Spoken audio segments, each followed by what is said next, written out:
జీవితం ఎలాంటిది అంటే అర్థం కాని వయసులో ఆనందాన్ని ఇస్తుంది. అన్నీ అర్థమయ్యే వయసు వచ్చేసరికి కన్నీళ్ళని ఇస్తుంది.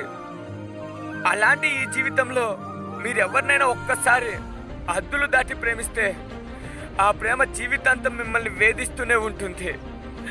నా మనసే కదా అని నేను అతిగా ఆశపడ్డాను. అందుకే ఈరోజు నేను కొండంత బాధతో ఒంటరిగా మిగిలిపోయాను. అందరికీ చెప్తున్నాను, గుర్తుంచుకోండి. ఒకప్పుడు మీరు చేసిన ప్రతి మెసేజ్కి రిప్లై ఇస్తూ చాటింగ్ చేస్తూ మిమ్మల్ని నవ్వించిన వాళ్ళు ఇప్పుడు మీ మెసేజ్ చూసి కూడా రిప్లై ఇవ్వడం లేదు అంటే దాని అర్థం ఏంటో తెలుసా?